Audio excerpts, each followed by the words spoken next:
Selamat jumpa lagi di video pembelajaran ini. Terima kasih, mari terus mendukung channel ini dengan klik subscribe, kemudian klik like, kasih komentar, dan share ke teman-teman yang lain. Terima kasih. Kita sudah membahas pengertian, tujuan, kemudian manfaat, dasar, klasifikasi, bahkan proses klasifikasi atau proses taksonomi kita juga sudah bahas, dan pemberian tata nama atau binomial nomenklatur.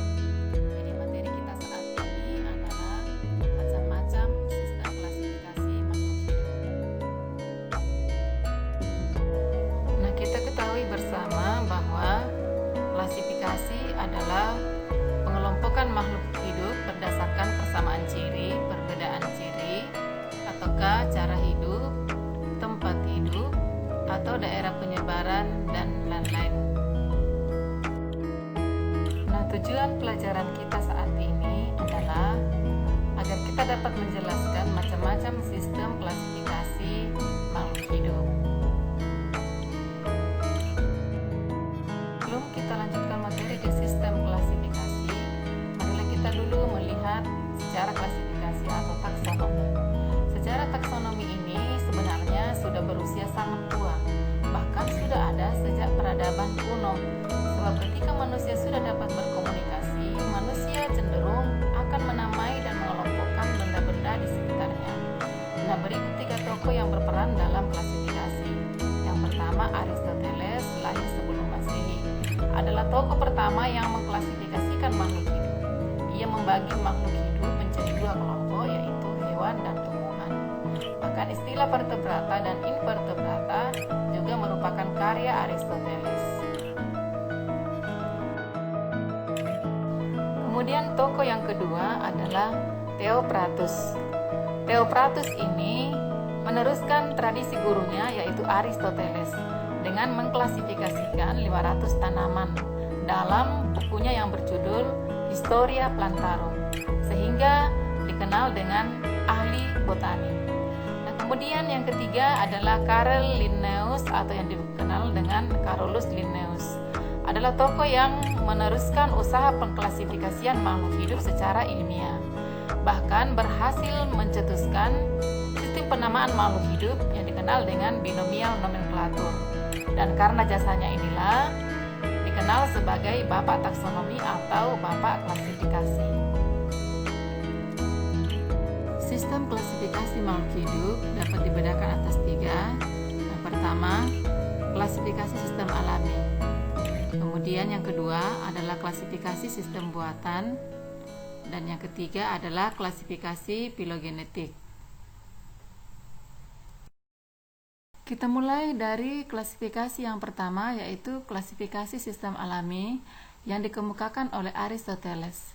Sistem ini mengelompokkan organisme berdasarkan sifat-sifat morfologi atau bentuk fisiknya. Aristoteles mengelompokkan makhluk hidup ke dalam 2 kelompok, yaitu hewan dan tumbuhan. Kemudian tumbuhan dikelompokkan berdasarkan perawakannya berturut-turut mulai dari yang rendah sampai ke tinggi, yaitu semak, kemudian herba atau perdu, dan pohon. Semak tingginya 1 meter, kemudian herba atau perdu perawakannya 4-5 meter, kemudian pohon tingginya lebih dari 6 meter. Kemudian kita lanjutkan ke klasifikasi sistem buatan atau disebut juga klasifikasi sistem artifisial. Ini dikemukakan oleh Carolus Linnaeus. Adalah sistem klasifikasi dengan tujuan praktis, misalnya berdasarkan kegunaannya tanaman dikelompokkan menjadi tanaman obat seperti jahe dan kina, tanaman hias seperti mawar dan melati, tanaman makanan pokok seperti padi dan jagung, dan lain sebagainya. Kemudian juga mengelompokkan tumbuhan berdasarkan alat reproduksi seksualnya, misalnya menghitung jumlah benang sari. Kemudian kelompok hewan, mamalia, diberi nama berdasarkan keberadaan kelenjar susu atau mamainya. Selanjutnya, yang ketiga, klasifikasi sistem filogenetik. Klasifikasi ini bertolak dari teori evolusi Darwin. Dan muncullah sistem klasifikasi modern berdasarkan filogeni. Sistem klasifikasi ini disusun dengan melihat keturunan dan hubungan kekerabatan. Organisme yang berkerabat dekat memiliki persamaan ciri yang lebih banyak dibandingkan organisme yang berkerabat jauh. Kita lanjutkan materi ke perkembangan klasifikasi makhluk hidup. Dalam sejarah perkembangannya, berbagai sistem klasifikasi makhluk hidup pernah dikemukakan oleh para ahli, mulai dari sistem dua kingdom sampai dengan sistem yang sekarang umum dipakai. Nah, kita mulai dari sistem dua kingdom. Sistem dua kingdom ini dikemukakan oleh Aristoteles, di mana makhluk hidup dibagi menjadi dua kingdom, yaitu kingdom plantae atau dunia tumbuhan, di mana memiliki ciri-ciri, memiliki dinding sel, berklorofil, dan mampu berfotosintesis. Kemudian kingdom yang kedua yaitu animalia atau dunia hewan, ciri-cirinya tidak memiliki dinding sel, tidak berklorofil, dan mampu bergerak bebas.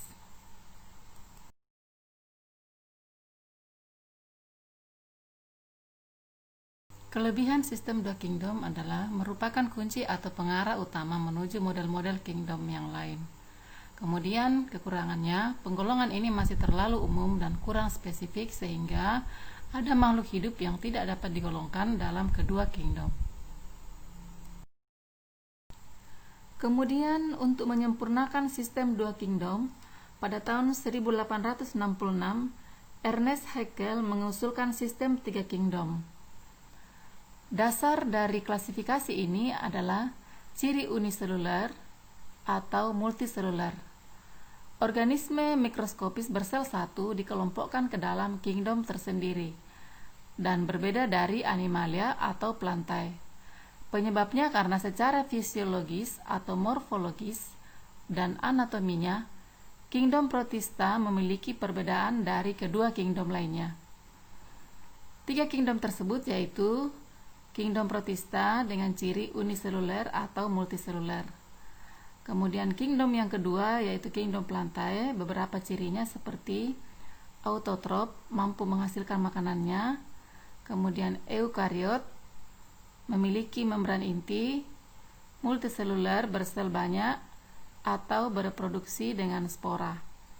Kemudian kingdom yang ketiga yaitu kingdom animalia, beberapa cirinya seperti heterotrop, artinya tidak mampu menghasilkan makanannya, bersifat eukariot, dan multiseluler. Kelebihan dari sistem tiga kingdom ini adalah organisme mikroskopis bersel satu atau multiseluler dikelompokkan ke dalam kingdom tersendiri dan berbeda dari animalia atau plantae atau tumbuhan. Sedangkan kekurangannya yaitu bakteri tidak dapat digolongkan ke dalam protista karena bakteri bersifat prokariotik atau tidak memiliki membran inti. Selanjutnya, Herbert Copeland berusaha untuk menyempurnakan sistem tiga kingdom, yaitu dengan dasar membedakan antara organisme prokariotik dan eukariotik sehingga masing-masing dikelompokkan ke dalam kingdom yang berbeda menjadi 4 kingdom. Yang pertama adalah kingdom Monera dengan ciri-ciri prokariotik atau inti tidak bermembran. Kemudian kingdom kedua protista terdiri dari organisme bersel satu dan bersel banyak, eukariot. Kemudian kingdom plantae, di dalamnya terdapat jamur, tumbuhan lumut, tumbuhan paku, dan tumbuhan biji. Kemudian kingdom yang keempat yaitu kingdom animalia, terdiri dari semua hewan mulai dari protozoa sampai chordata. Kemudian Robert Whittaker mengelompokkan makhluk hidup atas 5 kingdom dengan dasar kriteria. Yang pertama tipe sel, kemudian yang kedua tingkatan organisme, dan yang ketiga tipe nutrisi.